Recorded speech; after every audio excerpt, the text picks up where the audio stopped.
Good morning, good afternoon, and good evening, everybody. Welcome to this very special live stream broadcast as we come together to commemorate the 75th anniversary of the Universal Declaration of Human Rights.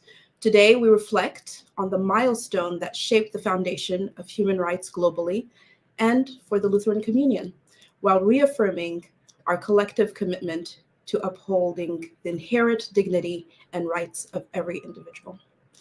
Throughout this broadcast, we will delve into the historical significance of the Declaration, explore its impact on our present world, and hear from the esteemed speakers who will shed light on the ongoing efforts to promote and protect human rights for all. So this is our program for the day.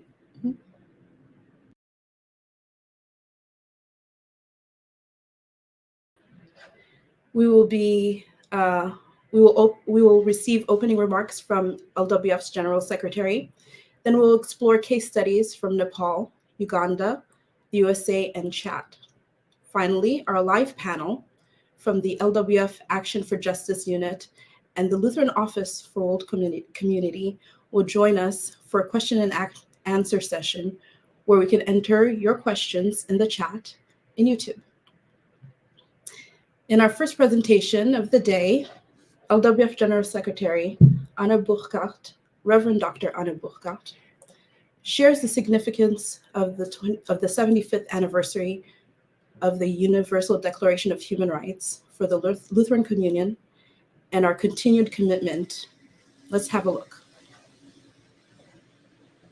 Colleagues, dear human rights defenders. Today we mark the 75th anniversary of the Universal Declaration of Human Rights, adopted by the United Nations on the 10th of December 1948, just 1 year after the Lutheran World Federation's founding. This declaration asserts that every person, regardless of where they live, inherently possesses human rights simply by being human. These rights are intrinsic, they are not earned and cannot be revoked.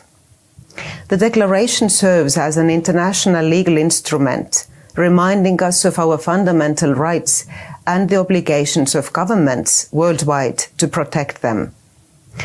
This need arose from the horrors of the Second World War, during which humanity witnessed unprecedented atrocities and violations of human dignity, particularly against European Jewish communities. The Declaration's adoption was a global commitment to never again allow such violations anywhere or to anyone.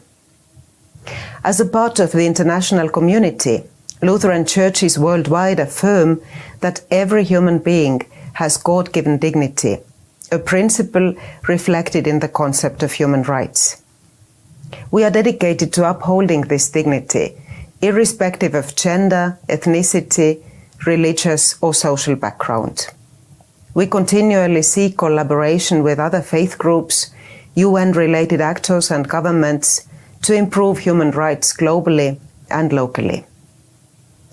Not everyone knows that Lutherans significantly influenced the drafting of the Universal Declaration of Human Rights. Reverend Dr. Friedrich Nolde, a Lutheran pastor, was pivotal in integrating human rights language in the Charter of the United Nations.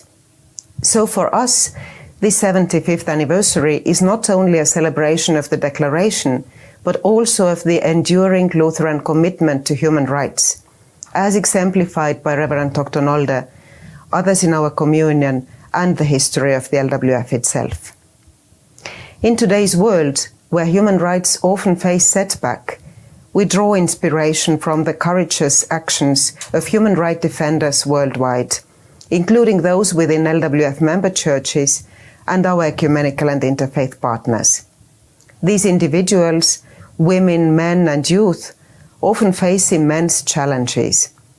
They have bravely stood for justice, often at great personal cost. As we mark this anniversary, we stand in solidarity with those defenders and all who strive for human rights and dignity, keeping them in our prayers.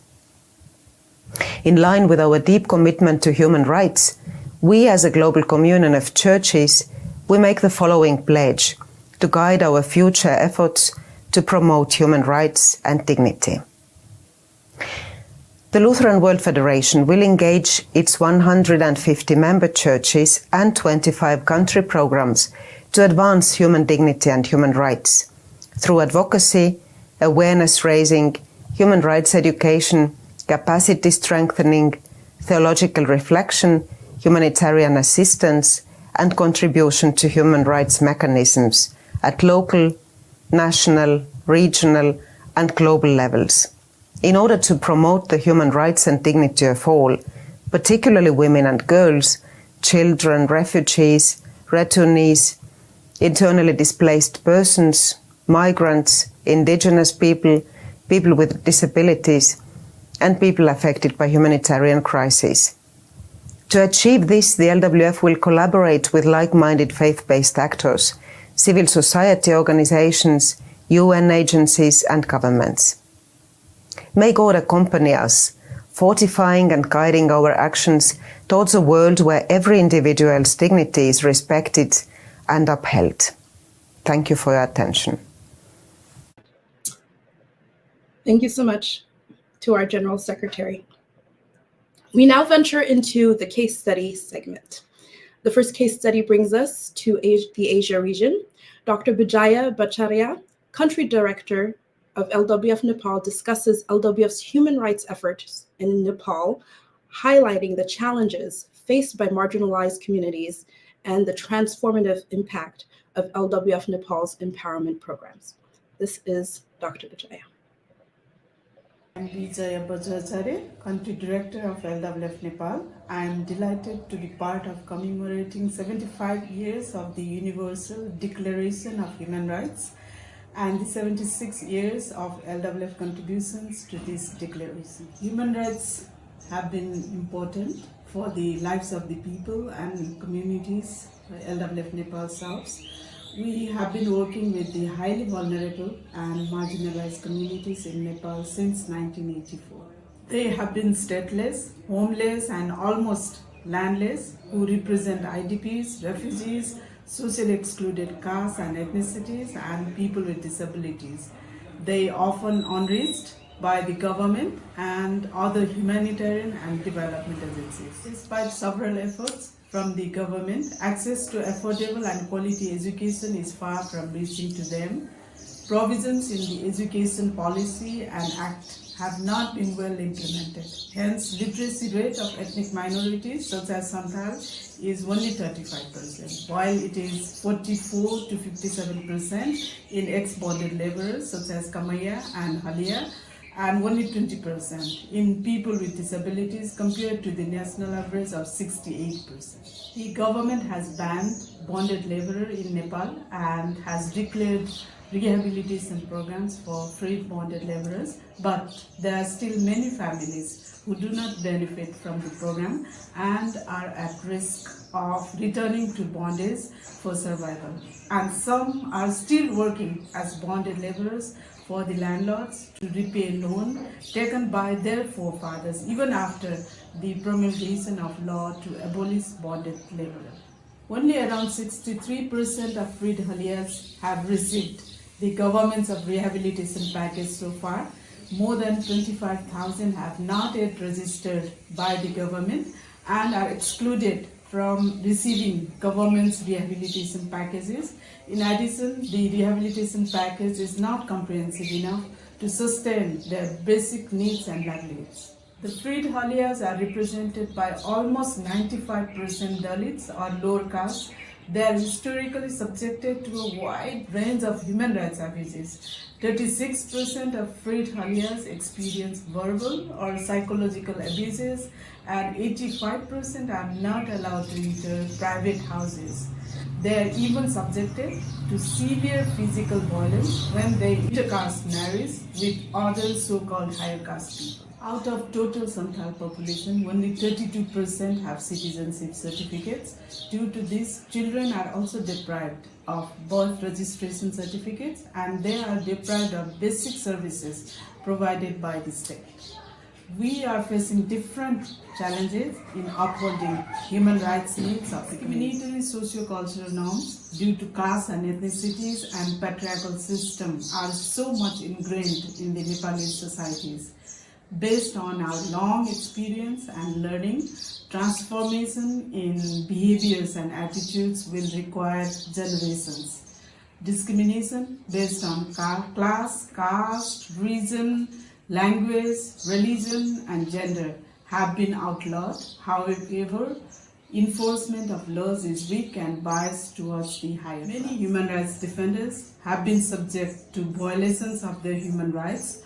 Occasionally, violations are targeted to the members of defenders' families as a means of applying pressure to the defenders. Some human rights defenders are at greater risk because of the nature of the rights they seek to protect.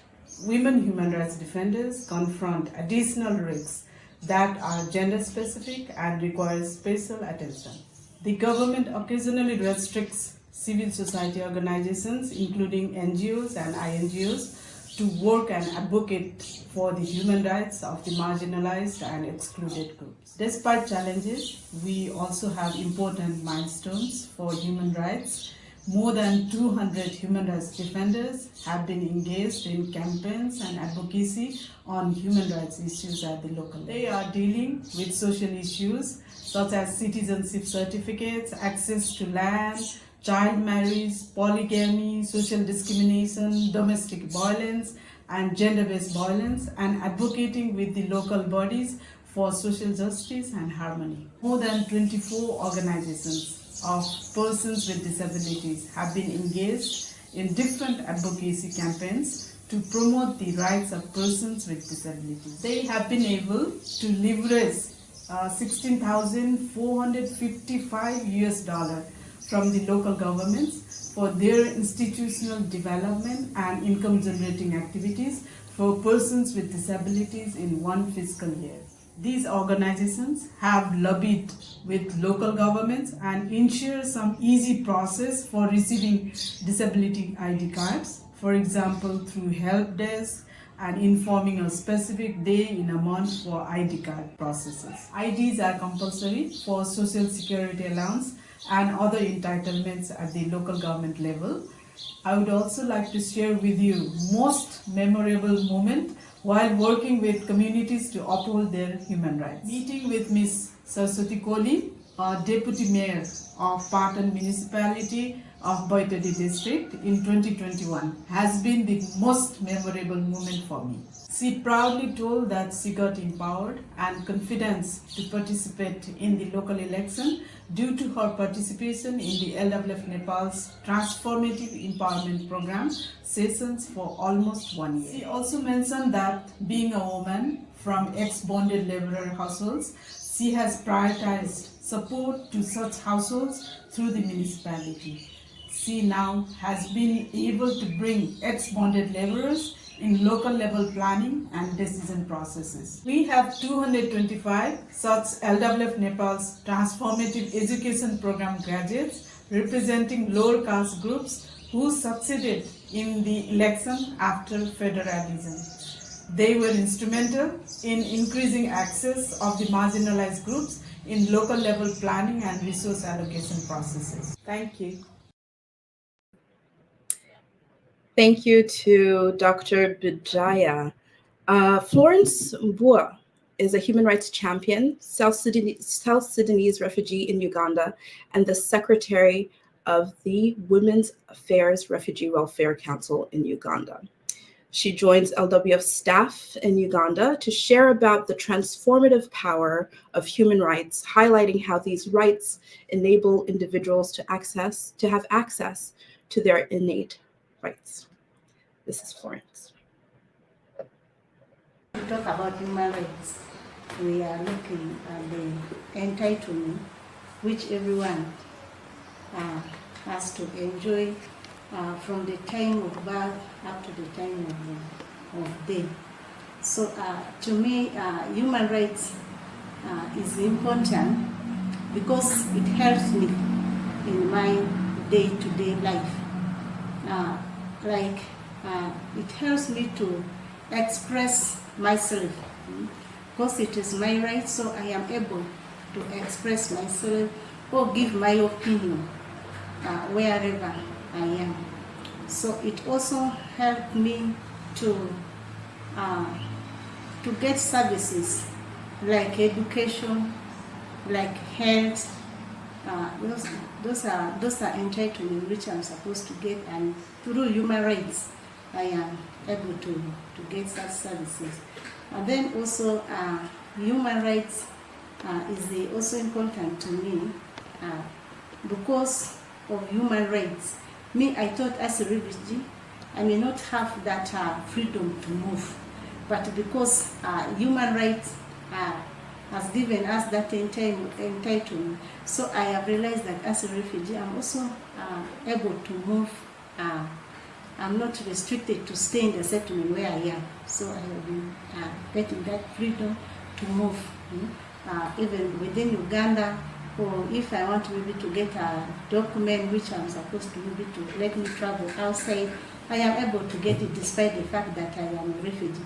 So I have realized it is very important for me because it is not segregating, maybe looking at where you have come from, where you stay. So it is given for everyone, and as a refugee, so I am not being denied also my rights.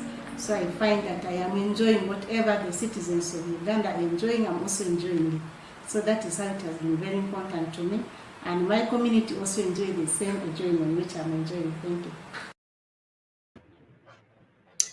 Thank you, Florence, for reminding us of the importance of human rights to freely express ourselves, access crucial services, enjoy the freedom to move, and enjoy equal treatment and opportunities. We will now travel to the West to hear from Reverend Amy Roman, the Senior Director of Advocacy at the Evangelical Lutheran Church in America.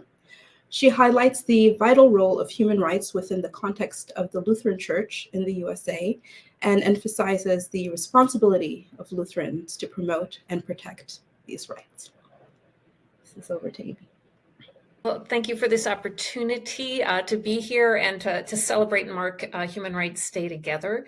I think human rights are core to our understanding of what it is to be Christian and to be Lutheran, and what it understands and how we understand our work as a church, that because the image of God is imprinted on each one of us, that we have a shared dignity, not just so that I need to make sure my rights are preserved or even that your rights are preserved, but that together the church as a community, that God calls us, that the dignity for everyone and each and every person be safeguarded and promoted together. Within my own society in the United States, we have our own struggles and moments when our own society is not promoting justice or the good of all people, and that we as a church have been called together in those times to address those shortcomings, and that we understand that seeking just laws together are one way that God calls us into being in our fullness as a church. I do want to say, as U.S. Lutherans, I think we have a special mandate or invitation because we look to Dr. Frederick Nolde, whose name may have come up in other places. He was the dean at our seminary in Philadelphia, and he worked along Eleanor Roosevelt in drafting the Universal Declaration of Human Rights in the 40s, adopted in 1948. And the bridges that he built as a person of faith with secular actors and others, is part of a legacy that he's left us to help promote and safeguard the work that he did. And I think this is important for U.S. Lutherans to take to heart because of our role in shaping and formalizing the Declaration, that we have a special responsibility to make sure that it is understood and promoted both by us as individuals, but also that we speak to our nation's leaders to ask that they also protect and promote equal rights of all people and human rights, and support the international organizations that seek to do this, the frameworks, the treaties, and all the rest. Civil rights are also important in in our society and in the ELCA. In some ways, much of our church advocacy that we do now was forged in the civil rights movement. While that movement, the faith voices in that primarily came from historic Black churches, there were enough individual Lutherans who were involved, and maybe the church as an institution more slowly and sometimes not at all brought into that arena. But it provided really a push to see how the voice of the church, and how in that instance, moving towards something like the Voting Rights Act of 1965, that ensuring the rights that all people's voices be heard, that churches, people of faith are essential and instrumental in that. And so I think that is some of the reasons why they're important for the lives of the people that we serve here in the ELCA. I think first the challenge is that how can our congregations and ministries be a place for some education and connecting our theological teachings, our social teachings, to protecting and promoting human rights. It's one way the church can show up in public and care for neighbors. So I think there's apathy that can come from lack of a foundation or understanding. And I think at the other end of the spectrum, there's just a sense of being overwhelmed. There's so many threats to so many rights on so many fronts, whether it's gender equity, whether it's the impact of racial discrimination that denies rights. In this country right now, we're looking at the rise of hate crimes, whether it was during COVID, acts of violence and hate against Asian Americans and Pacific Islanders, the Black Lives Matter movement, or in this moment right now, Jewish Americans and Arab Americans also facing different kinds of hate acts. And so, of course, their right to safety and their right to be protected because for no matter who they are, how they worship, what their ethnic or racial identity or background is. This is really a teachable moment right now, and hopefully one where the church will continue to be lift its voice and be engaged. I would say another challenge is maybe getting back to something I may have said before, is that our opportunity to influence U.S. foreign policy, that to make sure that within that we're encouraging the centrality of promoting respect for human rights, and that Lutherans in the U.S., as we engage in our global partnerships and ministries, that this is a role we can play in speaking to those who make decisions in our nation that impact the well-being of people in other nations. Thank you so much, Amy, for your insight on the importance of human rights for the church and building our theological vocabulary around human rights. Our fourth presentation brings us to Chad. Mr. Siam Tel, Technical Advocacy Advisor and Project Manager for the Rights-Based Approach at LWF Chad, discusses engaging in local to global advocacy and the importance of human rights mechanisms. His presentation is in French with English subtitles. Projet approche basée sur les droits. Le programme Je me nomme Majadam Siamtel, je suis le conseiller technique et plaidoyer et chef de projet approche basée sur les droits. Le programme FLM au Tchad a mis en œuvre un projet dénommé approche basée sur les droits, qui est un projet qui fait la promotion des droits humains dans les différentes zones d'intervention du projet. Et il faut savoir que cette approche est basée sur une idée qu'on appelle du local au global, où il est question au niveau communautaire de connaître les réalités des communautés et de pouvoir identifier les soucis qu'ils ont et de pouvoir faire la promotion de leurs droits. Et au niveau national, c'est de faire la promotion de ces droits à l'échelle internationale et permettre à des sociétés civiles qui sont des partenaires de projet de pouvoir faire des plaidoyers au niveau national. Il faut savoir également que ce projet a un niveau international à travers un mécanisme qui est celui appelé l'examen périodique universel. Et cet examen périodique universel permet aux au projet de pouvoir faire des plaidoyers sur les droits humains d'une manière au niveau international. Il y a par exemple l'absence des codes des personnes et des familles qui devraient être légiférés depuis longtemps, mais qui jusque-là n'est pas fait. Et ceci crée un peu des soucis au niveau des personnes et de leurs familles parce qu'il n'y a pas une loi qui les régit. Il y a également des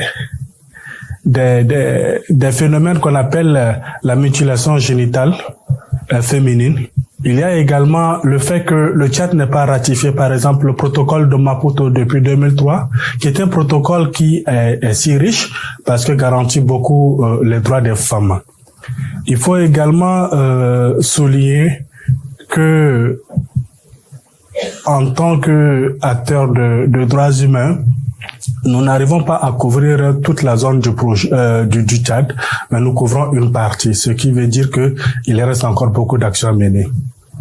Je dirais récemment, puisque là actuellement nous sommes en Genève, c'est que nous sommes venus participer à la 45e session, à la 45e précession de l'examen périodique universel qui est l'un des mécanismes de plaidoyer à l'échelle internationale dont FLM, à travers son projet Approche basée sur les droits, a pu appuyer 5 associations ou alors sociétés civiles et qui sont 5 panélistes sur 6 pour le Tchad.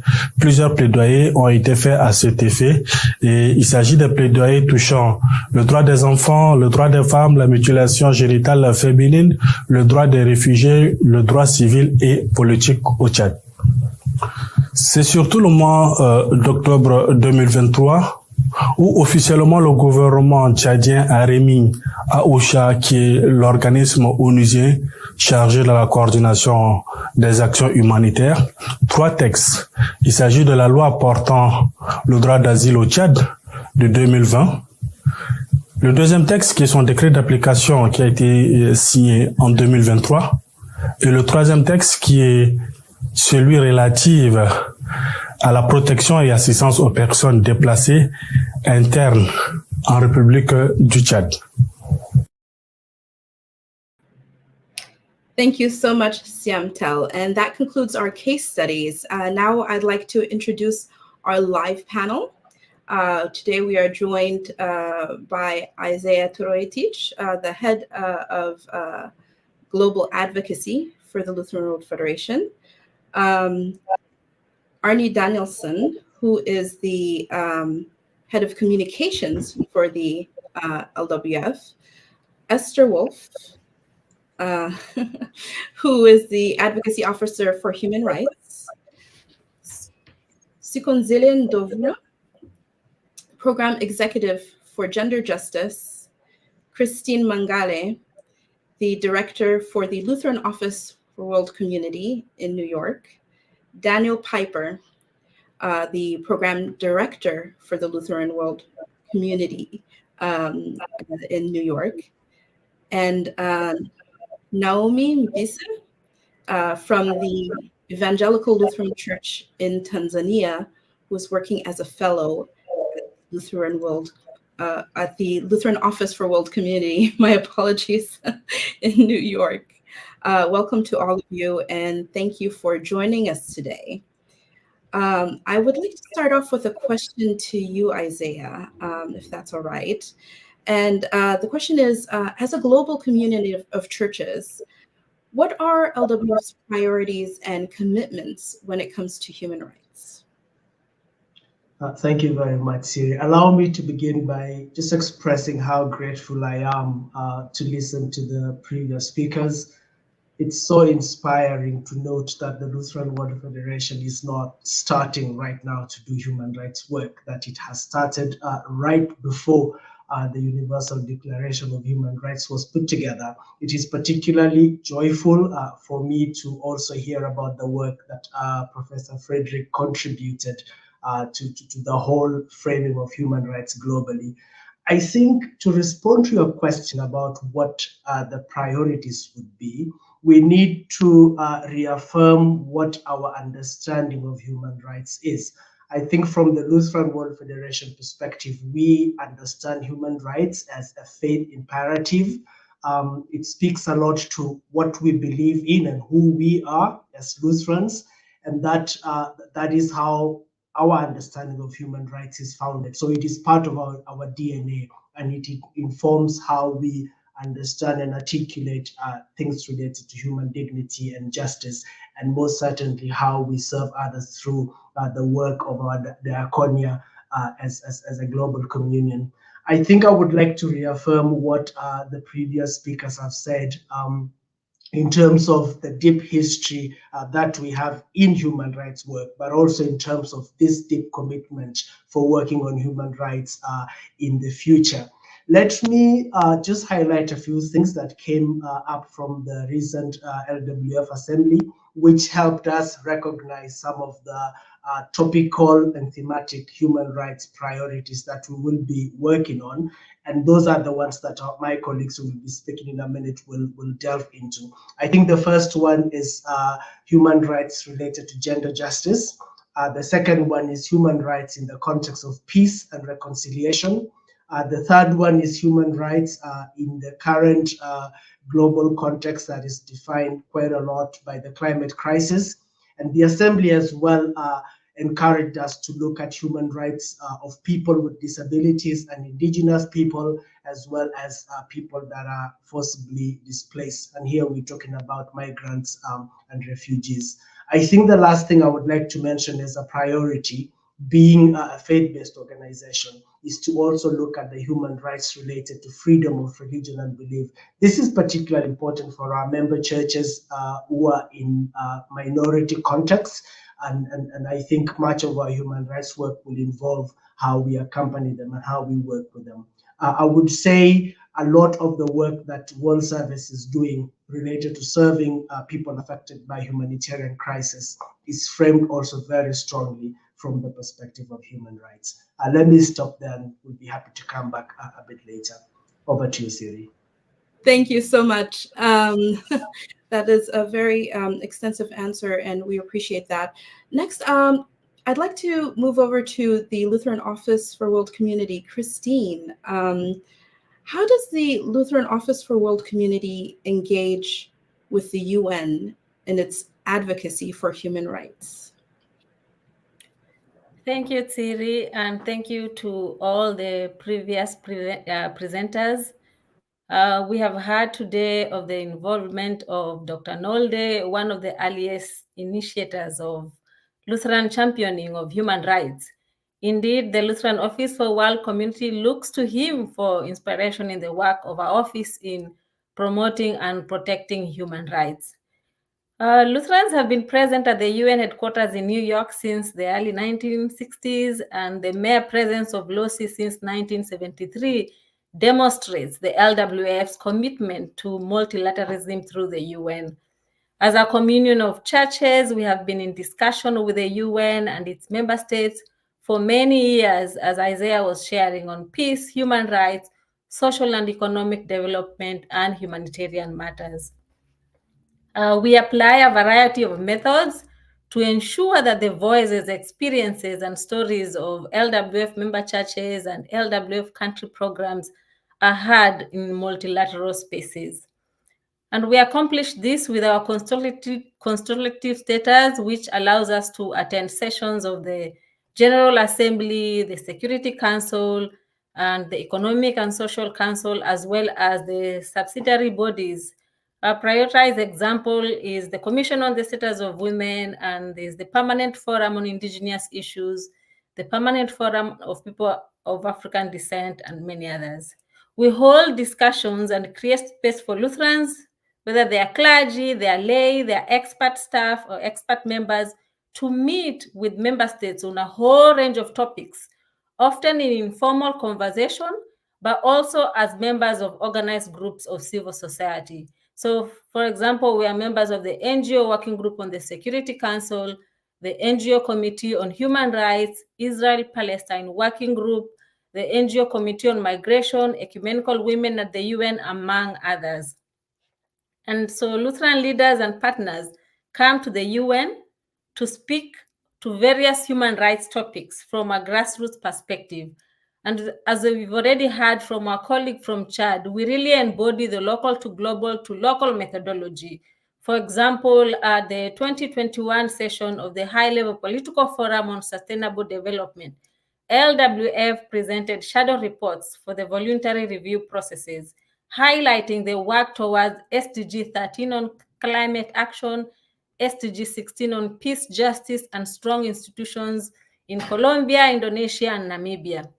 This highlighted the importance of churches as key partners of the Sustainable Development Agenda. So we are marking this anniversary under difficult conditions. Member states of the UN face global challenges not even considered when the founders met in 1945, and others we have chosen to forget. We are experiencing shrinking space, reprisals against human rights defenders, backlash against human rights, including women's human rights. So we must continue to promote the universality of human rights. The challenges are real. Since inception in 2015, for example, the SDGs have only achieved 15% of its targets. Even in the face of those challenges, our engagement continues. Tomorrow, for example, we will be attending a town hall meeting with the President of the UN General Assembly, which will consider a summit of the future that is being tailored to build upon the SDGs and breathe new life into the multilateral system so that it can deliver on the promises of the UN Charter and the 2030 Agenda. So as faith-based organizations, we have tremendous moral authority and responsibility to defend the universality of human rights. And I want to close with a quote from the Evangelical Lutheran Church in America Human Rights Social Message, which reads, "Individually, Christians bear the responsibility of working for human rights, justice, and peace, and corporately, the church is called to do the same." Thank you, Thierry. Thank you so much, Christine. Now I'd like to shift our attention to Esther in regards to the UPR.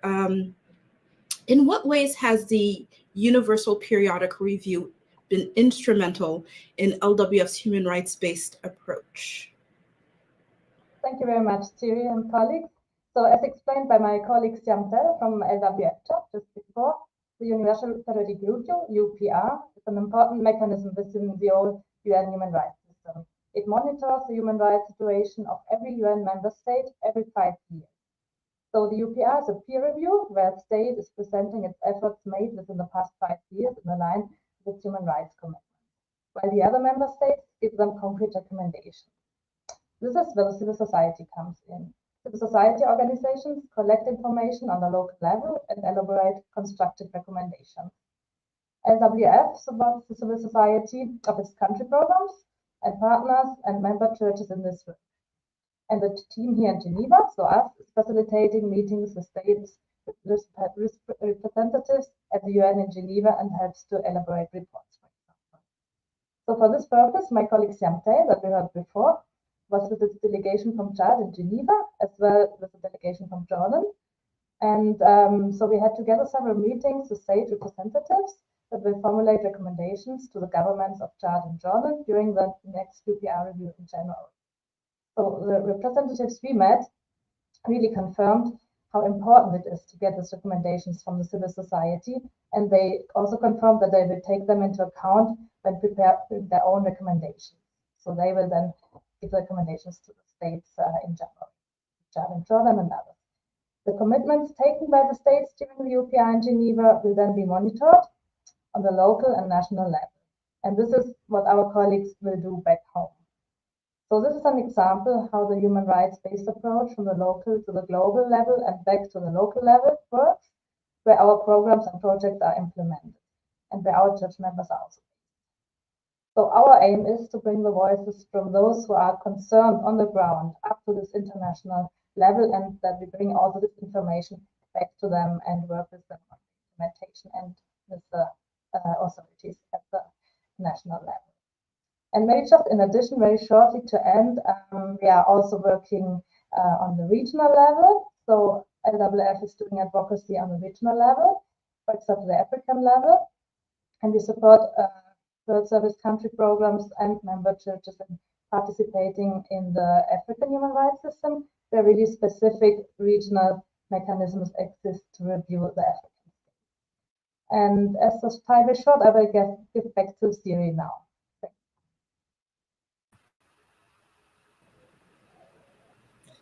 Thank you so much, Esther. So, you are the Senior Advocacy Officer for Gender Justice. And my question for you is, how far have we come as advocates and as a Lutheran Communion in the last 75 years in upholding gender justice? Thank you so much, Siri. I'm tempted to say to you, we've come a long way. Gender equality is at the very heart of human rights and LWF's values of respect for human rights and human dignity. And this is in line with UN human rights standards and values, as well as the Universal Declaration of Human Rights that we are celebrating today.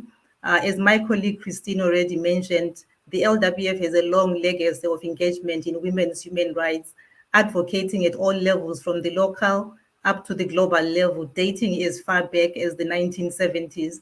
I'm going to give you a few examples. In 1993, we promoted the message of women's rights are human rights at the World Conference on Human Rights. That was in Vienna, Austria. And then a few years later, in 1995 to be specific, LWF sent a delegation to Beijing to the 4th World Conference on Women, and it prepared its own action plan after that.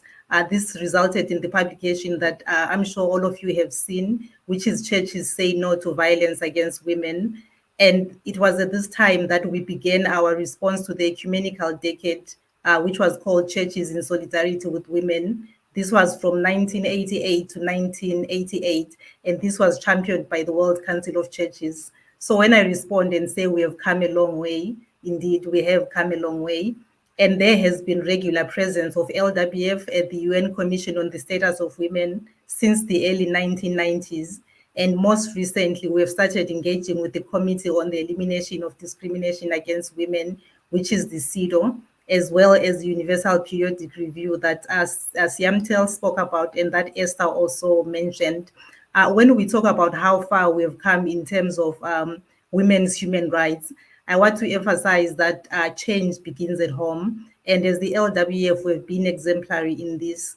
We have followed on the work of our pioneers, advocating within the Communion office itself before going out to our country programs and our member churches, as well as advocating in broader society, as well as within the UN. I just want to refer you to a publication that was in 1998, which was called In Search of a Round Table, Gender, Theology and Leadership.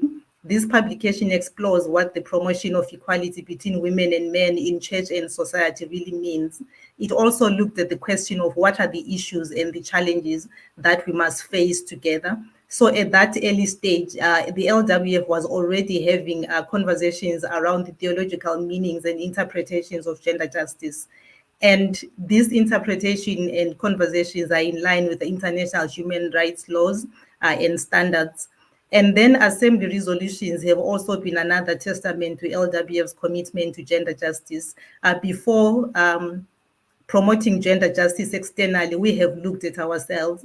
There is an example of a resolution on inclusivity and gender justice, which came out of the 2009 Assembly in Stuttgart, which laid the foundation for the development of the LWF gender justice policy.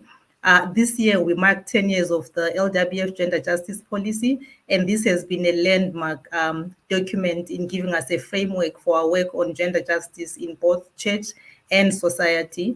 And this policy also sets standards for gender justice regarding women's equal and effective participation in the life of the Communion office, as well as in the work of our member churches and our country programs. And the fact that this gender justice policy has been translated into several languages, and the fact that it has been contextualized by many of our country offices and the member churches is a sign of commitment that we have had to gender justice. And then there have been more conversations, for example, at the 2017 Assembly in Windhoek, there was an additional resolution on gender-based violence, as well as the inclusion of gender justice in the LWF Constitution. And I also want to link to what my colleagues already spoke about, the local to global approach, where we have drawn on the experiences and the work of our member churches and the country programs. And we have also worked to elevate this work and given it visibility at the global level. I already spoke about the Convention on the Elimination of All Forms of Discrimination. I spoke about the Commission on the Status of Women, but we have also linked our work on gender justice to the SDGs. For example, Goal 13 on climate action, Goal 16 on promoting just, peaceful, and inclusive societies.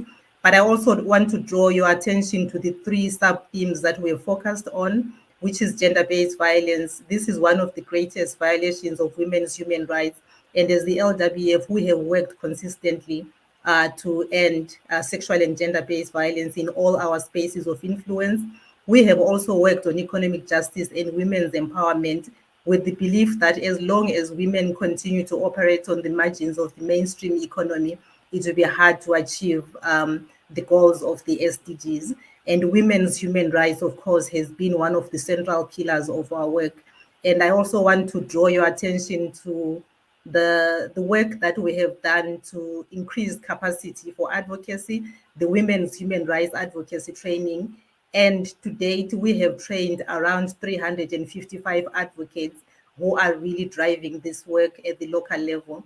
I want to give you the example of the work that's happening in Nepal. Bijay spoke about how they work to deal with social issues such as citizenship, access to land, child marriage, polygamy, and other things. And then the work that's also happening in Uganda with refugees and also working to end sexual and gender-based violence. Of course, our church in Zimbabwe has also been engaged on land rights as well as humanitarian advocacy.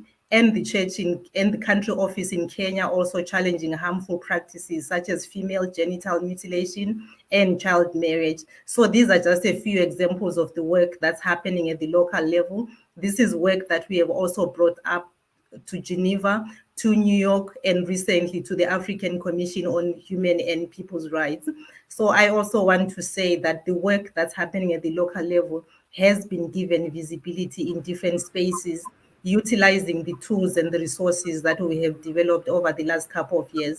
I also want to end by sharing that we recently launched the Gender Justice Toolbox, which is a very rich tool that has helped in that is going to help our member churches and our country programs in advocacy, but also in gender responsive programming. Thank you so much.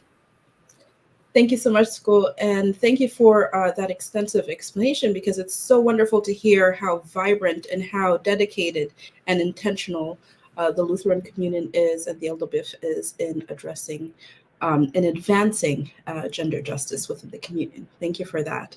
I'd like to remind everybody that you can ask questions online if you like.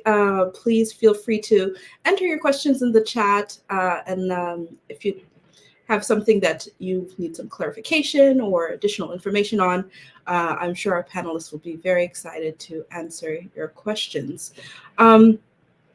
Next, I'd like to turn to Daniel Piper, the Program Director for the Lutheran Office for World Community.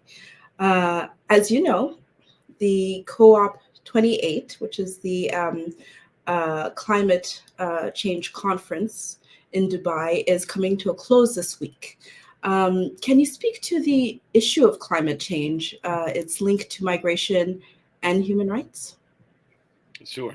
Thank you, Siri, so much for this opportunity, and colleagues for your really profound presentations thus far. I really appreciate it. I think before I begin, Siri, if it's okay, I wanted to point out that sort of having Esther and Skol here sort of really talking about the way in which the systems we put in place for advocacy to engage in these important topics is something that is true in all of our thematic areas.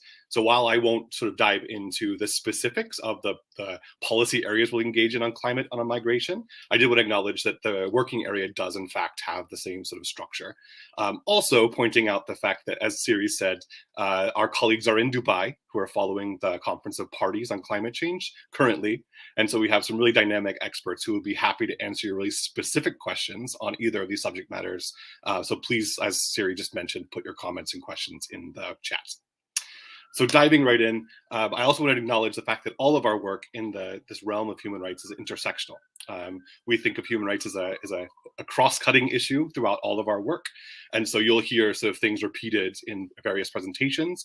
That's intentional, that's important, and that's necessary. So obviously we think about human rights from the context of our social, economic, political, and environmental rights. There are dimensions we have to consider in all of these working areas through those four sort of lenses. The reality of the link between migration and climate is as long as the human condition on this planet. So human mobility has always been linked to the environment. Think of pastoralists traveling with their cattle to move to better pastures, or from people who are displaced because of disasters. The environment has always played a role in the decisions that people have to make about their lives, their livelihoods, their families, and where they can physically live.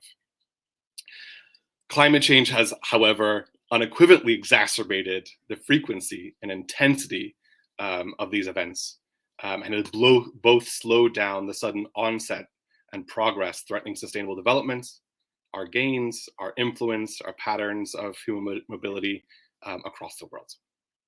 I also would acknowledge the fact that both climate and migration patterns in our contemporary reality, contemporary political reality, has also exposed some things that we like to forget about, like the historical legacy of racism and how we view our fellow humans, our strangers, our neighbors, our friends, and those around us. So in terms of engaging in these two sort of really important policy areas, of course, the COP process is where the UN comes to discuss climate change.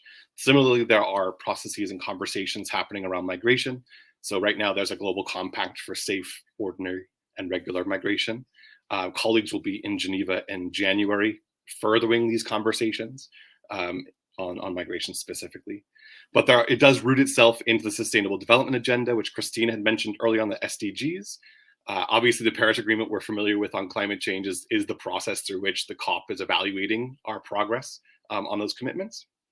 But there are also others. Perhaps you've heard of the Sendai Framework for Action on Disaster Risk Reduction, also a 2015 sort of legacy policy area, which needs a lot of work on how we respond to disasters. And then lastly, I would also point out the Addis Ababa Action Agenda, which is a conversation on how do we pay for all of this work? How do we finance sustainable development? And who's responsible for that work moving forward. And then lastly, I'll sort of close with this idea that, yes, we are moving towards the summit of the future. How do we look at multilateralism and how do we sort of push forward this Agenda 2030 and make it a reality for everyone so they can realize their human rights? But the challenges are huge. We just heard this September from the UN that only 15%, for example, of the SDGs will be achieved by the end of this year. And we only have 7 years left to sort of make sure that that comes together. So the challenges are ginormous. We see political changes happening around the world. But I think this is where faith communities have one of the strongest roles we can bring to this table. And that is our faith. That is to remind ourselves that we bring hope to conversations that feel very hopeless. We see a tomorrow that maybe some of our political counterparts and others from civil society don't see. And I think that's a voice that we need to raise as much as possible, particularly now. Thank you, Siri. Thank you so much, Daniel. Now I'd like to turn our attention to Arnie Danielson, who is the head of communications for the Lutheran World Federation. We just heard an array of amazing topics and amazing issues that we could be very passionate about. But my question to you is, what are the most effective ways to communicate human rights as a Lutheran communion? Thank you, Thierry. How to follow on something like this? You know, we hear amazing presentations, and then I'm just going to talk about boring techniques to communicate. But here goes. I think, in a sense, there is no fundamental difference between the techniques that we employ as a Lutheran Communion or the techniques you would employ in advocacy and communication in general. I think advocacy and communications are very interrelated. They are siblings. Good advocacy and good communication belong together. And I think it begins with clarity on three things. The first is the message. What do you want to say? And how can you package that in a way that is short and simple and clear? The second is the audience. Whom are you trying to speak to? And what is it that characterizes that group? What are they passionate about? What moves them? And when you understand that, you can also reflect on where are they actually active? Which platform will you find them on? Are they on TikTok or Instagram or YouTube? Or are they subscribers to your mailing list? Or are they people you meet face to face? You may need to adjust your messages to the groups. I mean, they remain the same, but you may need to tailor them a little bit. And the third is the action. What do you want them to do in response? You always have to be clear on this. What is your call to action? So message, audience, action. And once you have clarity on this, then you can make decisions on which platforms you want to use. We have seen, for example, in our work that Twitter or X and Instagram are very vital platforms still for the advocacy messaging. You also need to reflect on how you want to use storytelling in your work, because people love a good story and people are moved by a good story. And in a sense, stories can be the delivery vehicles for facts. We sometimes can be very enamored with facts. We like facts, I have the best facts. And unfortunately, people just aren't very moved by facts as much as they are by good stories. So you have to reflect on what are the stories that I can leverage in my work. And then you have to be willing to repeat and repeat and repeat. And I think this is where it gets a bit difficult in our area of work, because when you are beginning to become bored with what you have been saying again and again and again, and you want to think, maybe I need to start saying something new, then you're probably beginning to break through to your audience. And maybe you should think of artists on tour. They will go on tour and they will play more or less the same program every evening with some small tweaks. So if you want to be an effective, if you want to effectively use communications in advocacy, you have to be a little bit like Taylor Swift on the Eras Tour, or like Barack Obama when he's promoting a book. You are sharing the same songs, you're sharing the same stories, you're sharing the same call to action, so that you can help people move from being informed to being followers, to being partners who join you on the way to justice.